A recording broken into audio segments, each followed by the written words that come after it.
भाई 2022-2023 Jawahar Navodaya Vidyalaya entrance exam class 9 का result आ गया और इतने सारे सिलेक्शंस, भाई बिल्कुल एकदम दिल खुश हो गया। आपको दिखाई दे रहे होंगे कमेंट्स चलते हुए कि किस तरह से बच्चों का सिलेक्शन हुआ है इतनी कम सीट्स होने के बाद भी।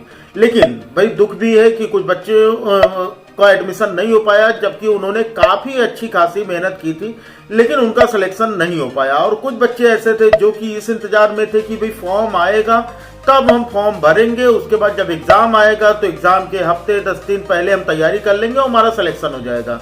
तो आज के वीडियो में हम लोग इसी बारे में बात करने वाले हैं कि इस बार 2024 के लिए Jawahar Navodaya Vidyalaya entrance exam class 9 के लिए फॉर्म कब आएगा, किस मंथ में आएगा, एज क्राइटेरिया क्या होगा, और हम जानेंगे इसके सिलेबस के बारे में और कौन कौन सी बुक हमें पढ़नी चाहिए ताकि हमारा जवाहर नवोदय विद्यालय में सिलेक्शन हो जाए।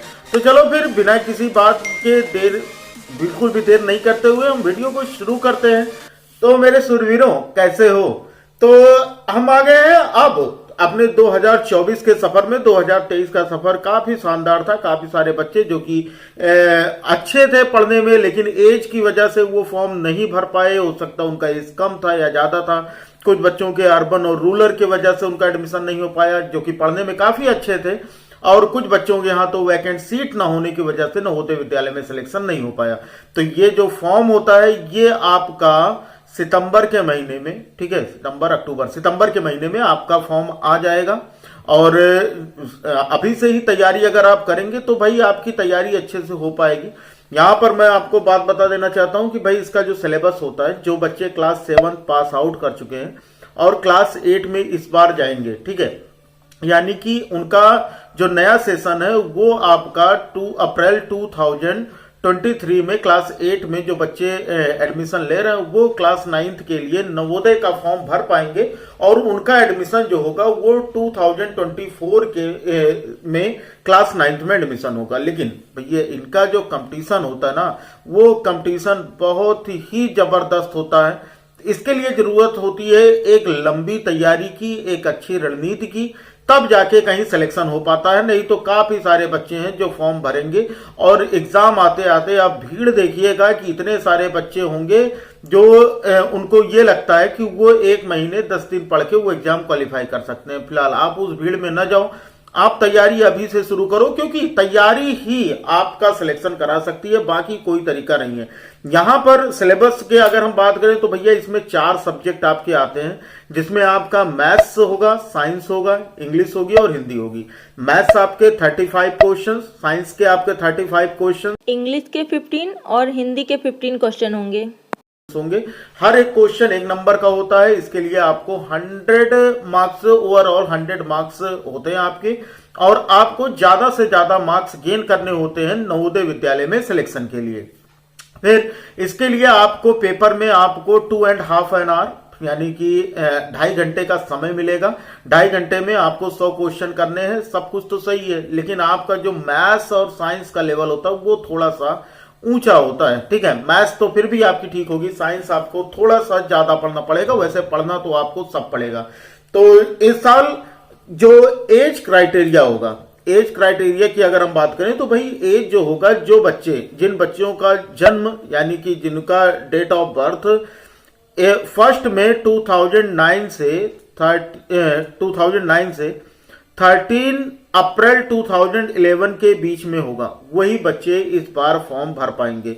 यानी कि मई 2009 से 30 अप्रैल 2011 के बीच में जिन बच्चों का जन्म हुआ है, जो बच्चे इस डेट के बीच में, यहां तक कि अगर 1/5/2009 या फिर 30/4/2011 को भी अगर आपका जन्म हुआ है, अगर इस दिन आपका बर्थडे पड़ता है, तो भी आप फॉर्म को फिल कर सकते हो। इसकी जो भी आपके जिले में कितनी सीट्स हैं, वैकेंट सीट कितनी है, वो आपका जब नोटिफिकेशन आएगा सितंबर के महीने में, ठीक है, तो वहां पर आप फॉर्म भर पाओगे।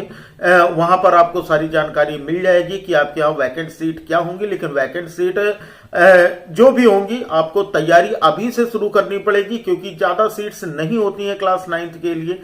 नवोदय विद्यालय एक ऐसा विद्यालय है जो कि आपको आवासीय एजुकेशन देता है, हॉस्टल बेस्ड एजुकेशन होता है, वहां पर रहकर वहां पर आपके लिए ज्यादातर बच्चों के लिए वहां पर सब कुछ फ्री होता है, रहना, खाना, पढ़ाई, ठीक है, सारी चीजें वहां पर आपके जो गांव की स्कूल्स हैं, ठीक है, या फिर जो आपके शहर के गवर्नमेंट स्कूल हैं, उनसे कुछ अच्छा वहां पर आपको माहौल मिलेगा।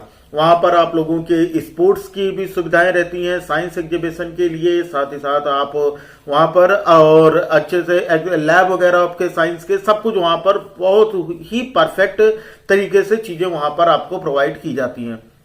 तो जो बच्चे गरीब फैमिली से बिलोंग करते हैं उनके लिए तो बहुत ही अच्छा है कि वो नवोदय विद्यालय की तैयारी करें। साथ ही साथ मैं आपको और भी जो भी नवोदय के जैसे और भी जो कॉलेज हैं उनके बारे में आपको आगे की वीडियोस में बताता रहूंगा। तो आज के बारे में हम लोग बात करते हैं कि भाई अगर नवोदय विद्यालय में सिलेक्शन लेना है तो हमारे लिए सर बुक कौन सी परफेक्ट रहेगी। ठीक है, सबसे पहली चीज, ये किसी बुक का पेड प्रमोशन नहीं है। ये सारी चीजें मैं अपनी तरफ से जो अब तक बता चुका हूं उन्हीं से एक्सपीरियंस के हिसाब से मैं आपके लिए बताता हूं कि अगर आप बुक परचेज करने के लिए सोच रहे हो तो बुक ज्यादातर बच्चों के पास आपको अरिहंत पब्लिकेशन की बुक मिल जाएगी, अग्रवाल एग्जाम कार्ड की बुक मिल जाएगी। ठीक है, आप इन दो पब्लिकेशन में से कोई भी एक बुक ले सकते हो। स्टैंडर्ड थोड़ा सा हाई अगर रखना है आपको तो एग्जाम अग्रवाल कार्ड जो होगा, ठीक है, उसकी बुक आपके लिए परफेक्ट होगी। लेकिन अभी आप कोई नई बुक मार्केट में नहीं आई है तो अगर किसी की पुरानी बुक मिलती है तो आप उससे लेकर पढ़ाई अपनी शुरू कर सकते हो। और मैथ्स और साइंस, इंग्लिश और हिंदी, इन सभी के लिए आपको अलग अलग चीजें पढ़नी पड़ेंगी। तो सबसे पहली चीज, तो अगर हम मैथ्स की बात करें तो मैथ्स जो होगा वो आपकी जो एनसीईआरटी बुक है वो, और साथ ही साथ अगर आप आरडी शर्मा मैथ्स की बुक यूज करते हो, ठीक है, तो आपके लिए काफी बेनिफिशियल होगा वो। साथ ही साथ साइंस में एनसीईआरटी के अलावा अगर आप एस चांद जैसी बुक्स प्रेफर करते हो तो आपके लिए तैयारी आपकी काफी अच्छी हो पाएगी, क्योंकि इसके जो क्वेश्चंस होते हैं वो काफी अंदर से लाइन टू लाइन उनके बीच से आपके क्वेश्चन पूछे जाते हैं।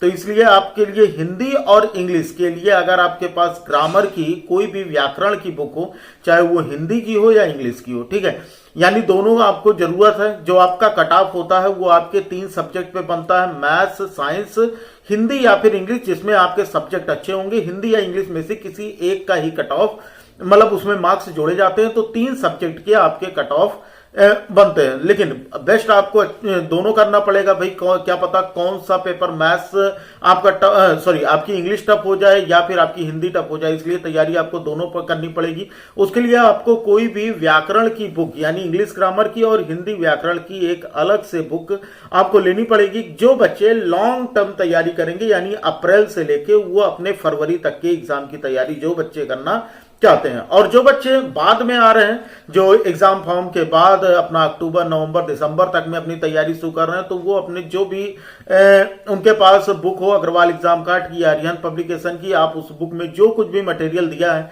वो सारी चीजें आप रिवाइज कर लीजिए। बाकी जो पढ़ने वाले बच्चे हैं जो अदर बुक से तैयारी, जैसे मैथ अगर आप एसटी से तैयार कर, आरडी शर्मा से तैयार करते हो, साइंस आर.एस. अग्रवाल से, एस चांद से आप तैयार कर रहे हो, तो उनके लिए वो रिवीजन बुक होगी, वो केवल रिवीजन के लिए होगी। बाकी आप प्रैक्टिस सेट वगैरह परचेज कर सकते हो, लेकिन प्रैक्टिस सेट अभी नहीं, अभी तो आपको पढ़ना है। प्रैक्टिस सेट जो होगी वो आप फॉर्म आने के बाद, जो बच्चे अभी तैयारी करेंगे वो फॉर्म आने के बाद प्रैक्टिस सेट परचेज करेंगे। उसके बारे में बता दूंगा कि कौन सी प्रैक्टिस सेट है हिंदी मीडियम वालों की लिए अच्छी रहेगी और इंग्लिश मीडियम वालों के लिए अच्छी रहेगी।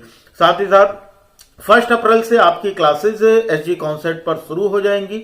जो बच्चे जवाहर नवोदय विद्यालय या सैनिक स्कूल में एडमिशन लेना चाहते हैं वो अभी से जुड़े और चैनल को सब्सक्राइब कर बेल आइकन को प्रेस कर लें। साथ ही साथ अपने फ्रेंड्स में वीडियो को शेयर जरूर कर दीजिएगा ताकि उनको भी इसके बारे में जानकारी मिल सके।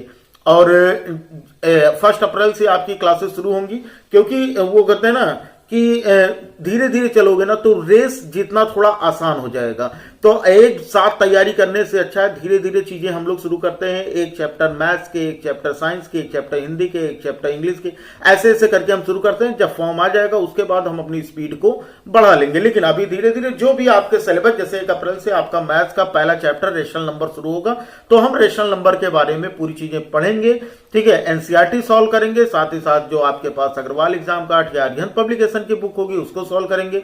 उसी तरह से हम लोग साइंस का पहला चैप्टर, ठीक है, साइंस का पहला चैप्टर पहले हम लोग एनसीईआरटी से पढ़ेंगे, उसके बाद जो भी आपके पास बुक होगी उस बुक से पढ़ेंगे, यानी अग्रवाल एग्जाम कार्ड या फिर अध्ययन पब्लिकेशन की बुक। इनसे हम लोग क्वेश्चंस कैसे बनेंगे, क्वेश्चन हम लोग सारे हर एक चैप्टर के खुद के क्वेश्चंस बनाएंगे, वन लाइनर शॉर्ट नोट्स बनाएंगे, वो सारी चीजें हम लोग अपने चैनल पर यहीं पर हम लोग सारी चीजें पढ़ेंगे। तो उम्मीद करूंगा आपको सारी बातें समझ में आई होंगी। फॉर्म आपका सितंबर में आएगा। डेट ऑफ बर्थ जो होनी चाहिए वो आपकी 1/5/2009 से 30/4/2011 के बीच में होनी चाहिए। आपका जो सिलेबस होगा वो मैथ, साइंस, इंग्लिश और हिंदी होगा, जो आपकी 100 नंबर का पेपर होगा। तो क्या तैयार हो आप शुरू से तैयारी करने के लिए? जवाहर नवोदय विद्यालय में क्या है आप में इतना हिम्मत, क्या है आपके अंदर इतनी ताकत, क्या है आपके अंदर इतना जज्बा, क्या है आपके अंदर इतनी जुनून कि आप अप्रैल से शुरू करोगे जवाहर नवोदय विद्यालय की तैयारी और सिलेक्शन लेके दिखाओगे जवाहर नवोदय विद्यालय में? तो आ जाओ 1 अप्रैल से कमेंट बॉक्स में अभी से डाल दो कि yes sir I can do it. जितने भी बच्चे वीडियो देख रहे हैं, लास्ट तक जिन्होंने देखा, सभी लोग कमेंट में लिखो yes sir I can do it, मैं करूंगा, मैं कर सकता हूं। ठीक है, तो चलो फिर इसी जोश के साथ सभी लोगों को बहुत बहुत, जो बच्चों का सिलेक्शन हुआ उनको बहुत बहुत बधाई, और जिन बच्चों का सिलेक्शन होने वाला है भाई उनके लिए शुभकामनाएं और बधाइयां। चलो फिर, वीडियो आपको अच्छी लगी होगी, वीडियो को लाइक कर दीजिएगा, चैनल पे नए होंगे तो सब्सक्राइब करके बेल आइकन को प्रेस कर लीजिएगा, अपने फ्रेंड में शेयर जरूर कीजिएगा। फिर पढ़ते रहो, मिलते हैं अगली क्लास में, तब तक के लिए जय हिंद, वंदे मातरम।